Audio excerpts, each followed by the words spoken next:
ചെമ്പനീർ പൂവിന്റെ പുതുപുത്തൻ വിശേഷത്തിലേക്ക് എല്ലാവർക്കും സ്വാഗതം. അങ്ങനെ സച്ചിയും രേവതിയും റെസ്റ്റോറന്റിലെത്തി ശ്രീകാന്ത് ഉണ്ടാക്കിയ ഭക്ഷണം കഴിക്കുകയാണ് കേട്ടോ. തുടർന്ന് സൂപ്പർ ആയിട്ടുണ്ട് ശ്രീ, നീ എവിടുന്ന് ഇത്ര നല്ല ഡിഷസ് ഒക്കെ ഉണ്ടാക്കാൻ പഠിച്ചത്? ആന്റിയുടെ അടുത്ത് നിന്നാണോ എന്ന് ശ്രുതി ചോദിക്കുമ്പോൾ ആര് അമ്മയുടെ അടുത്ത് നിന്നും ചോദിച്ച് പുച്ഛിക്കുന്നുണ്ട് കേട്ടോ സച്ചി. ഇത്രയും നാൾ അമ്മയുടെ കൈകൊണ്ട് ഉണ്ടാക്കിയ ഭക്ഷണമല്ലേ എല്ലാവരും കഴിച്ചത് എന്ന് ശ്രുതി ചോദിക്കുമ്പോൾ നല്ല ഭക്ഷണം കഴിക്കുമ്പോൾ എന്തിനാണ് നീ അമ്മയുടെ കാര്യം ഓർമ്മിപ്പിക്കുന്നതെന്ന് ശ്രുതിയോട് ചോദിക്കുന്നുണ്ട് സച്ചി. നിങ്ങൾ ഭക്ഷണം കഴിക്കുക എന്ന് ശ്രീകാന്ത് പറയുമ്പോൾ രേവതിയാണെങ്കിൽ ഫോർക്കും നൈഫും ഒക്കെ ഉപയോഗിച്ച് ഭക്ഷണം കഴിക്കാൻ നോക്കുമ്പോൾ ശ്രുതിയും അത് കണ്ട് രേവതിയെ നോക്കി കളിയാക്കി ചിരിക്കുന്നുണ്ട് കേട്ടോ. ഇത് കാണാൻ ഇടയാകുന്ന സച്ചിയാണെങ്കിൽ രേവതി, എന്തിനാ നീ ഫോർക്കും സ്പൂണൊക്കെ ഉപയോഗിക്കുന്നത്? നിന്റെ കൈ വൃത്തിയുള്ളതോ, അത് വെച്ച് കഴിക്കോ എന്ന് പറഞ്ഞുകൊണ്ട് സച്ചി ആ ഫോർക്കും സ്പൂണും ഒക്കെ അവിടെ നിന്ന് മാറ്റി വെക്കുകയാണ് കേട്ടോ ചെയ്യുന്നത്. തുടർന്ന് സച്ചി തന്റെ പ്ലേറ്റിലുള്ള ചിക്കൻ പീസ് എടുത്ത് രേവതിയുടെ പ്ലേറ്റിലേക്ക് വെച്ചു കൊടുക്കുന്നുണ്ട് കേട്ടോ. എന്നിട്ട് പറയുന്നുണ്ട്, ചിലര് വന്ന ഉടനെ തന്നെ അധികാരം കാണിക്കാൻ തുടങ്ങി. രേവതി, നീ കൈ കൊണ്ട് കഴിച്ചാൽ മതി എന്ന് ശ്രുതിയെ നോക്കി പറയുന്നുണ്ട് കേട്ടോ സച്ചി. അതിനുശേഷം എല്ലാവരും മിണ്ടാതിരുന്ന് ഫുഡ് കഴിക്കുകയാണ്. ഇതേ സമയം ശ്രീകാന്ത് വന്നിട്ട്, എന്താ എല്ലാവരും മിണ്ടാതിരുന്ന് ആഹാരം കഴിക്കുന്നത്? എന്തെങ്കിലുമൊക്കെ മിണ്ടിയും പറഞ്ഞും കഴിക്കുക എന്നൊക്കെ പറയുമ്പോൾ എന്താടാ സംസാരിക്കേണ്ടതെന്ന് ചോദിക്കുന്നുണ്ട് സച്ചി. തുടർന്ന് ശ്രുതി പറയുന്നുണ്ട്, നിനക്കും സച്ചിക്കും എങ്ങനെയാ കല്യാണം കഴിച്ചത്? നിങ്ങൾ എവിടെ വെച്ച് ആദ്യം കണ്ടുമുട്ടിയത്? ആ കഥ ഒന്ന് പറയോ? നിങ്ങളുടേത് ലവ് മാരേജ് ആണോ എന്നെല്ലാം ശ്രുതി ചോദിക്കുമ്പോൾ ശ്രുതി രേവതിയോട് ചോദിക്കുന്നുണ്ട് കേട്ടോ. അപ്പൊ ഇത് കേൾക്കുന്ന സച്ചിയാണെങ്കിൽ ലവും ഇല്ല കിവും ഇല്ല, നീ ഇവൾക്കൊന്നും പറഞ്ഞു കൊടുത്തിട്ടില്ലേ എന്ന് ശ്രുതിയോട് ചോദിക്കുന്നുണ്ട് സച്ചി. അല്ല ഏട്ടത്തി, ആദ്യം സുധിയേട്ടനാണ് ഇന്ന് ശ്രീകാന്ത് പറയാൻ തുടങ്ങുന്നതും. എന്തിനാണ് എല്ലാം മറച്ചു വെക്കുന്നത്? എല്ലാം ഇവളുകൂടി അറിയട്ടെ. ഈ ഇരിക്കുന്ന രേവതി ഇല്ലേ, അവളെയാണ് ആദ്യം ഇവൻ പെണ്ണ് കണ്ടത്, കല്യാണം കഴിക്കാൻ തീരുമാനിച്ചത്. അന്ന് അച്ഛൻ്റെ 55 ലക്ഷം രൂപയും കൊണ്ട് ഇവൻ ഓടിപ്പോയി. വേറെ വഴിയില്ലാതെ എനിക്ക് ഇവളെ കെട്ടേണ്ടി വന്നു. അങ്ങനെ ഞങ്ങളുടെ കല്യാണം കഴിഞ്ഞു എന്നൊക്കെ ശ്രുതിക്ക് പറഞ്ഞു കൊടുക്കുന്നുണ്ട് സച്ചി. അപ്പൊ ഇത് കേൾക്കുന്ന ശ്രുതിയാണെങ്കിൽ, അപ്പൊ നിങ്ങൾക്ക് നടന്നത് സാധാരണ കല്യാണമായിരുന്നു എന്ന് ശ്രുതി പറയുന്നത് കേട്ട് രേവതിക്കും സച്ചിക്കും ശരിക്കും ദേഷ്യം വരുന്നുണ്ട് കേട്ടോ. ശ്രുതിയാണെങ്കിൽ അവരെ നോക്കി കളിയാക്കി ചിരിക്കുകയും ചെയ്യുന്നുണ്ട്. അപ്പോൾ ശ്രുതി പറയുന്നുണ്ട്, പത്രത്തിലൊക്കെ ഇതുപോലുള്ള വാർത്ത ഞാൻ വായിച്ചിട്ടുണ്ട്, കല്യാണം ഇഷ്ടപ്പെടാതെ വരൻ ഓടിപ്പോയ കേസ്. പിന്നീട് പെണ്ണിനെ കല്യാണം കഴിക്കാൻ കൂട്ടത്തിൽ ആരെങ്കിലും വന്ന ജീവിതം കൊടുക്കും, നമ്മുടെ വീട്ടിലും അങ്ങനെയൊക്കെ ആണല്ലേ എന്നെല്ലാം ശ്രുതി കളിയാക്കി പറയുമ്പോൾ രേവതിക്കും സച്ചിക്കും അത് കേട്ട് നല്ല ദേഷ്യം വരുന്നുണ്ട് കേട്ടോ. തുടർന്ന് രേവതി ഭക്ഷണം മതിയാക്കി അവിടെ നിന്നും എഴുന്നേറ്റ് പോകുന്നുണ്ട്. ഇതെല്ലാം കണ്ട് രസിച്ച് ചിരിക്കുന്നുണ്ട് കേട്ടോ. ശ്രുതിയും കൂടി പരസ്പരം നോക്കി ചിരിക്കുകയൊക്കെ ചെയ്യുന്നുണ്ട് കേട്ടോ. തുടർന്ന് സച്ചി വീണ്ടും പറയുന്നുണ്ട്, 55 ലക്ഷം രൂപ എടുത്തുകൊണ്ട് പോയി ഒരു കുടുംബത്തെ മുഴുവൻ ഇവൻ വഴിയാധാരമാക്കി, എന്നിട്ട് ഇരിക്കുന്നത് കണ്ടില്ലേ?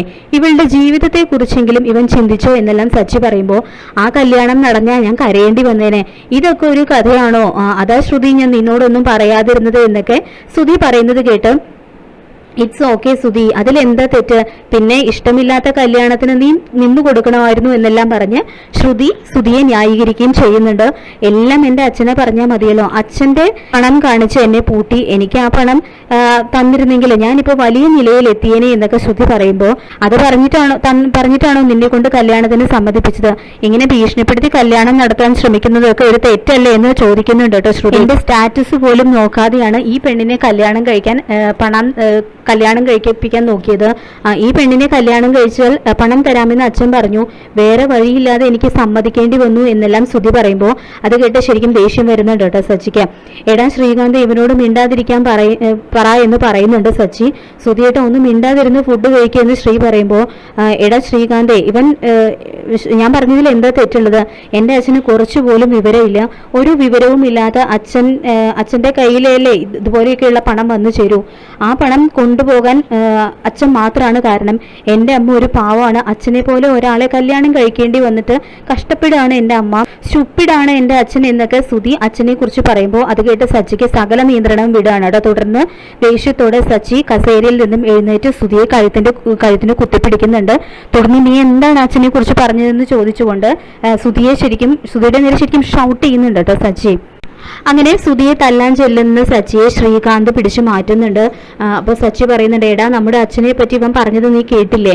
എൻ്റെ കൺമുന്നിൽ വെച്ചാണ് അച്ഛൻ ഇവന് കാശ് കൊടുത്തത്, എന്നിട്ടാണല്ലോ ഇവൻ അച്ഛനെ കുറിച്ച് പറയുന്നതെന്നൊക്കെ ചോദിച്ചുകൊണ്ട് സച്ചി സുധിയുടെ നേരെ ശരിക്കും ചൂടാവുന്നുണ്ട് കേട്ടോ. വീണ്ടും അച്ഛനെ കുറിച്ച് ഇങ്ങനെ സുധി വീണ്ടും ഇങ്ങനെ മോശമായിട്ട് സംസാരിച്ചുകൊണ്ടിരിക്കുമ്പോൾ സച്ചിയുടെ സകല നിയന്ത്രണം വിടുകയാണ്. തുടർന്ന് സച്ചി സുധിയെ അടിക്കാനായിട്ട് ചെല്ലുന്നുണ്ട് കേട്ടോ. അപ്പൊ ഇതേ സമയം രേവതിയും ശ്രുതിയും വന്നിട്ട് സച്ചിയെ പിടിച്ചു മാറ്റാനൊക്കെ ശ്രമിക്കുന്നുണ്ട്.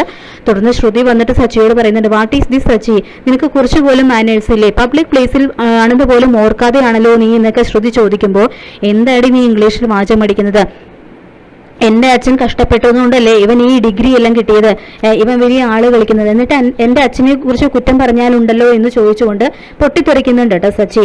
എന്നാലും പൊതു ഇടത്തിൽ വെച്ച് ഇങ്ങനെയൊക്കെ നിനക്ക് എങ്ങനെയാണ് പെരുമാറേണ്ടതെന്നൊന്നും അറിയില്ല എന്നൊക്കെ ശ്രുതി വീണ്ടും പറയുമ്പോൾ രേവതി ആണെങ്കിലും മുന്നോട്ട് വന്നിട്ട് പറയുന്നുണ്ട്, ആദ്യം നീ നിന്റെ ഭർത്താവിനെ പറഞ്ഞ് മനസ്സിലാക്കുക, അവനല്ലേ അച്ഛനെ പറ്റി മോശമായിട്ട് സംസാരിച്ചത്, എന്നിട്ട് എൻ്റെ ഭർത്താവ് അത് കേട്ട് മിണ്ടാതെ നിൽക്കണമെന്നാണോ നീ പറയുന്നത് എന്ന് ചോദിച്ചുകൊണ്ട് ശ്രുതിക്ക് ചുട്ട മറുപടി ശ്രുതിയുടെ വായടപ്പിക്കുന്നുണ്ട് കേട്ടോ രേവതി. തുടർന്ന് അയാൾ കാരണമാണ് എല്ലാം നടന്നത് എന്ന് ശ്രുതി വീണ്ടും പറയുമ്പോൾ അച്ഛനെ അയാളെന്നോ ഇയാളെന്നോ വിളിക്കരുത് എന്ന് സച്ചി മുന്നറിയിപ്പ് കൊടുക്കുന്നുണ്ട് കേട്ടോ ശ്രുതിക്ക്.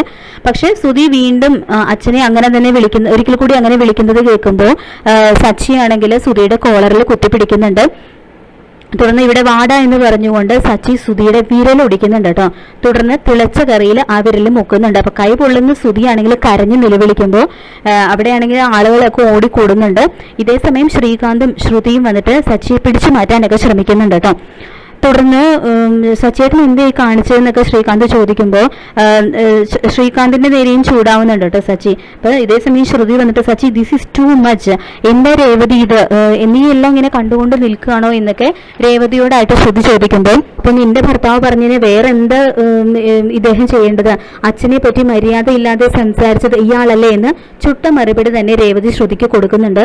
തുടർന്ന് സച്ചി പറയുന്നുണ്ട്, നീ എന്തിനാ രേവതി ഇവരോടൊക്കെ സംസാരിക്കുന്നത്, ഉടനെ എന്നിട്ട് സുധിയോട് പറയുന്നുണ്ട്, ഉടനെ നീ ഇവളെയും കൂട്ടി ഇവിടെ നിന്ന് സ്ഥലം വിട്ടോ, അല്ലെങ്കിൽ നിന്റെ കൈ ഞാൻ തല്ലി ഓടിക്കുന്നൊക്കെ പറഞ്ഞുകൊണ്ട് സച്ചി സുധിയെ വിരട്ടുന്നുണ്ട് കേട്ടോ.